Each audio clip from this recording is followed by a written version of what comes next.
So ngayon ay nandito tayo sa continuation ng evaluating limits of a polynomial function, these strategies. So kung matatandaan natin sa previous video, sinabi ko na madali lang mag-evaluate ng limits, particularly a polynomial function. However, no, medyo mahirap alamin kung saan tayo magsisimula. That's why we have these strategies. No? So itong mga strategies na to ay makakatulong sa atin para alam natin kung saan tayo mag-start. No? So, from our previous video, okay, so you can check that out. Okay? So, na-discuss na natin yung strategy. Na una, direct substitution. Okay? So, direct substitution, this is the simplest one. From the word itself, direct lang tayo ng substitution. Actually, the first strategy naman is to direct substitute. Okay? So, pagka nag-direct substitute ka, tapos nakita mo na hindi naman nag-zero denominator o kaya hindi naman nagkaroon ng indeterminate value, definitely that's the limit. No? So may sagot na siya agad. And then, the next strategy natin is factoring. No? So factoring is very familiar because alam na natin ito no? Even before. Okay, so nung kayo ay medyo junior high pa, grade 7, grade 8, grade up until grade 10 and factoring. Okay, so that's why dapat medyo familiar na tayo sa factoring. Now, we're going to proceed with the next strategy, which is the simplified fraction. Okay, so what's the difference between a function and a limits? Okay, so pagdating kasi sa function, no, so kapag ka nag-substitute tayo ng value, for example, there's a function of c or value, okay, so automatically din na sinasubstitute yun. However, okay, pagdating sa limits, pwede tayong gumamit ng mga simplification strategies just like this one. Okay, so now let us analyze first the given. So our given here is the limit of 1 over 3 minus 1 over x plus 3 all over x as x approaches to 0. Okay, so makita natin, no? Una pa lang, pag nag-direct substitution tayo, 0 to, masasubstitute sa dito sa value ng x natin, okay, magiging 0 din namin dito siya, hindi natin yung gusto. Okay, so alam natin na hindi pwede mangyari yun. That's why gagawa tayo ng ibang paraan. So we're going to simplify this fraction. Okay, so definitely this fraction is a complex fraction. No? So makukonsider na siya complex fraction kasi ito ay fraction na nasa loob pa ng isang fraction. Okay, so this is a complex fraction. Now, hindi siya masyadong bago, no? Okay, so we're going to simplify lang this one. So, paano natin, kung gagawin natin dito? So, ang pwede natin muna gawin dito ay gawin muna natin isang fraction lang itong nasa numerator. Okay, so that's our first objective. Okay, so remember, in solving naman sa mathematics, dapat malinaw sa iyo yung objective mo. Okay, kung saan ka pupunta, kung saan ka diretso, okay, so dapat malinaw sa iyo. Ngayon, kung ang objective natin is to make the numerator a single fraction, okay, so combine natin yan sila. Okay, so by just observing, nakita natin, no? So this is considered as the similar fraction. Okay, kasi magkaiba yung kanilang denominator. Hindi naman din mahirap, no? Kasi meron naman tayong mga LCD procedure. Okay, now, sulat natin ito na ma-simplify pa. Okay, so magiging ganito siya, 1 over 3. And then, x plus 3. Ang gagamitin natin dito, LCD. No? So, pwede yung mangyari dito. Okay, so, mag-multiply lang tayo ng whole denominator nito, 3. Magiging 3 over 3. Okay, and then, ito, magiging whole fraction lang dun siya dito, x plus 3 over x plus 3. Okay, so, kung sanay kayo sa ibang LCD na paraan, wala naman din problema, no? So, this is mathematics, marami kayong solution, marami tayong paraan. As long as we arrive at the same answer, okay lang. Okay? So, here, simple lang din naman yung nangyari dito. Kung ano yung denominator, ginawa natin whole fraction. Kung yung denominator, ginawa natin siya whole fraction. So, kung ayaw nyo ng ganyan, okay, so pwede pa naman din yung ibang paraan. Marami pa naman din iba. Okay, so just like this one. So, it is still the same, no? Still the same, hindi pa rin tayo alis yan. Okay? So, gagamit tayo ng ibang paraan. So, ang gagamitin natin na isa pang paraan ay yung denominator na to ay i-cross multiply natin dito sa numerator sa kabila. So, we will have 1 times x plus 3 all over itong denominator na to times doon sa numerator sa kabila. So, 1 times 3 all over the product of both denominator. So, 3 times x plus 3. So, both procedure will arrive at the same answer. Okay, so kung saan kayo nadalhan, dun kayo. Okay, so tuloy na natin ito dito. So, magiging 1 times x plus 3 times 1 times 3. So, simplify na natin yan. Magiging x plus 3 minus 3 all over. No? So, magiging 3 times x plus 3. So, tip ko lang, no? Hindi naman kailangan laging i-multiply mo lagi yung mga magkakatabi. Okay, so just like this one. Pwede natin ito yung multiply dito, 3x. Ito magiging 9, no? Okay? However, hindi ko siya ginawa. Hindi naman kasi necessary. Okay, so anong ibig sabihin? Kasi baka pagka binultiply ko yan, along the way, makita ko pwede ko pala siya makancel. No? Kasi nakasimplified form na ito. Okay, so doon tayo. Now, let's proceed with the next one.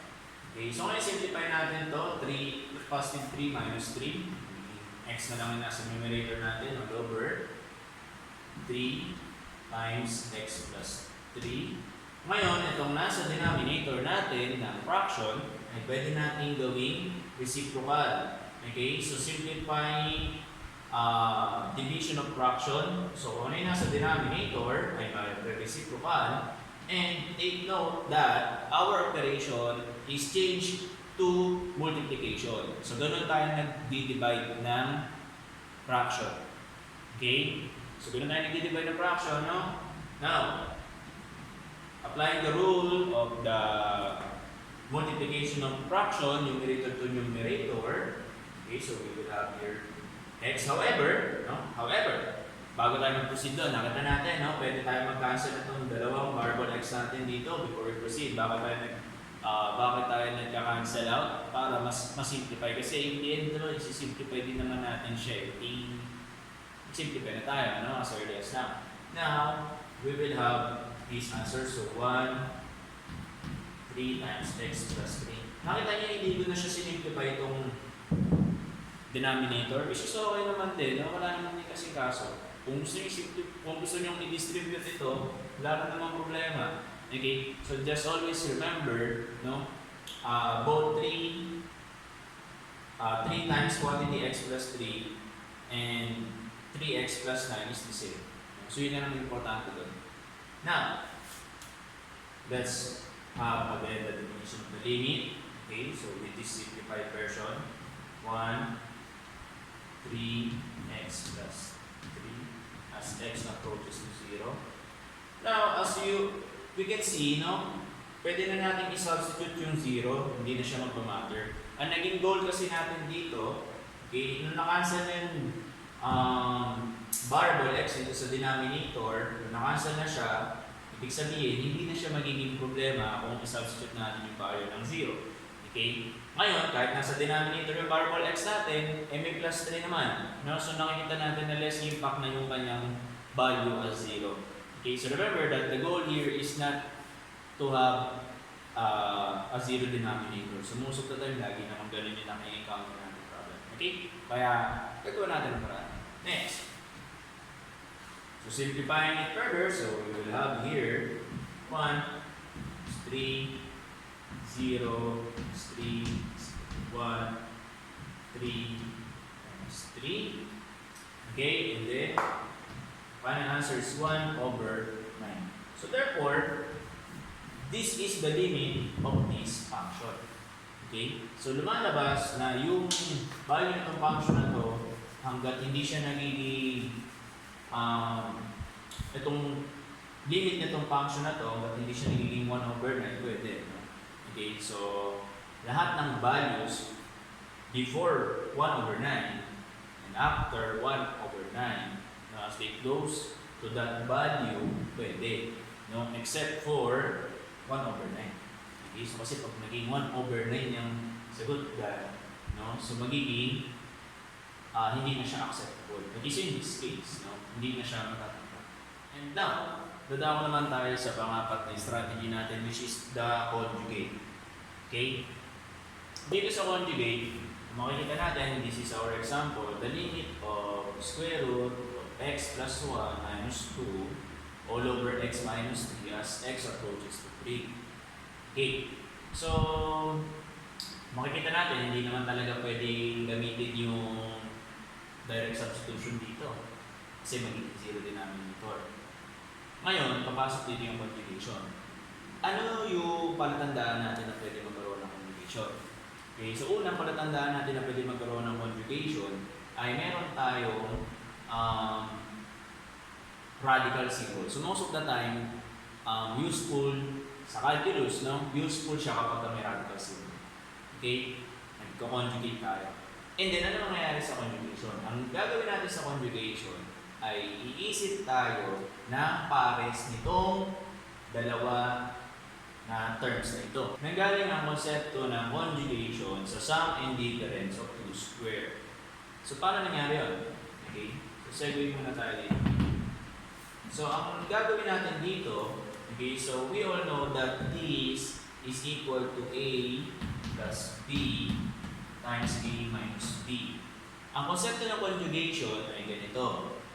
Given na A plus B, iisip ka na i-multiply dito, so dalawang given na term na ito, na same term value with different operation. Okay? And then, what's the purpose? Bakit siya nagiging useful pagdating sa radical? Okay, so nagiging useful siya pagdating sa radical kasi kapag nag-conjugate ka ng square root din, no? So it will cancel out the radical symbol. Okay, so ganoon yung mangyayari sa kanya. Bakit nga po? Okay, so bakit po? Kaya kasi, remember that a radical symbol multiplied to another radical symbol with the same index, no? Ibig sabihin, parehas silang square root, for example, no? Square root times another square root. So, this will become A na lang. Okay, so, therefore, the objective of the conjugation is to eliminate the radical symbol. Bakit po natin kailangan eliminate yung radical symbol dito? Kasi, maaaring kapag ginalaw-galaw natin yung mga nasa loob ng radical symbol natin na yan, no? So, maaaring makalagpas tayo dito sa zero denominator. Okay, so anyways, this is just one of the strategy lang naman. So, hindi siya, it will not give you an assurance na, oh, that's right away. Okay, so, kasi kahit marami naman yung radical symbol, kung nag-direct substitution ka, hindi naman naging zero denominator, hindi mo na siya kailangan i-conjugate. Ganun lang naman eh. Okay, so however, in this problem, nakita natin, pag nag-direct tayo ng substitution ng 3 dito, zero denominator. That's why it leads us to the fourth strategy. So ngayon, proceed na tayo sa fourth strategy natin. Ang mangyayari dito sa conjugation natin, okay, so sulat muna natin siya as x square root of x plus 1 minus 2x minus 3. Pagdating sa conjugation, mag-multiply tayo ng conjugate nito may radical symbol na term. So, mangyayari, gagawin natin si radical symbol na term, square root of x plus 1 plus 2. Okay, nakita natin parehas yung ating first term, parehas yung ating second term. Ang pinagkaiba lang nila ay yung kanilang operation. Kasi nga po, sila ay mga elements ng sum and difference of 2 square. And then, sa baba, i-multiply din natin yung x plus 1 plus 2. Okay, and then, what will happen now? So, without further ado, ang mangyayari lang dito sa dalawang radical na pinag-multiply mo, magiging x plus 1 na lang yan. Ano nangyari? Ibig sabihin, na-cancel out na yung dalawang Practical symbol. And how about for the 2? Ibig sabihin, magiging square lang siya. Minus 4. All over x minus 3 times square root of x plus 1 plus 2. Okay, ngayon, baka yung iba sa inyo, kinakabahan na, ala sir, dalawang binomial yan. Kami ba yung magpo-fold? Kami ba yung mag-multiply ng dalawang term? Binomial, and so on and so forth. Okay? So, katulad nga ng sabi ko, doon sa isa nating example, kung hindi naman siya necessary i-distribute, pwede wag, di ba? Pagtapihin nyo lang. Okay, so pwede naman yan, hindi naman yung mababago yung sunod. Now, let's proceed. Okay, so let us simplify this further. So, between x plus 1 minus 4 over x minus 3 square root of x plus 1 plus 2. And then, pwede na natin ito i-simplify. So, dito, tinanggal ko lang ang parenthesis. Okay, and then, we will have here x minus 3, then x minus 3 square root of x plus 1 plus 2. And ngayon, nakita na natin yung benepisyo ng ng pagsulat, yung hindi natin pagsisimplify. Nakita natin, no? Medyo nagkaroon siya ng usefulness. Bakit po? Kasi nakita natin dito na may x minus 3 din tayo sa numerator at may x minus 3 tayo sa denominator. And therefore, it will lead us to the idea na pwede natin itong cancelin. Remember, gusto natin i-eliminate si x minus 3. Okay, so from the very beginning, kasi problema natin. Okay, however, no, natin, along the way, yung pag-conjugate natin, okay, so lumabas si x minus 3. So all of a sudden, and then, dahil nagkaroon na tayo ng chance at i-eliminate ang x minus 3 sa denominator, pwede na natin niyang i-cancel out. And we will have 1 all over square root of x plus 1 plus 2. And then, adding again our limits. So the limit of 1 over square root of x plus 1 plus 2 as x approaches to 3, we now have 1 all over square root of 3 plus 1 plus 2 is equal to 1 over square root of 4 plus 2, and then square root natin yung 4, perfect square, so we will have here 2 plus 2, para answer natin 1 over 4. So definitely the limit of this function, so the limit of is square root of x plus 1 minus 2 over x minus 3 as x approaches to 3 is 1 4. Okay? And then, this 4 strategy is useful hindi lang dito sa evaluating of limits, no? Parang naging review na rin ito. Okay, so naging review na rin ito sa mga susunod pa nating topic. Okay, particularly in simplifying derivatives. Okay, so this is just a mere review. Okay, yung nakita natin yan, no? Particularly the factoring, the simplifying of fraction, and the conjugation. So these were very useful techniques pagdating na sa derivative proper. And that's all. Thank you.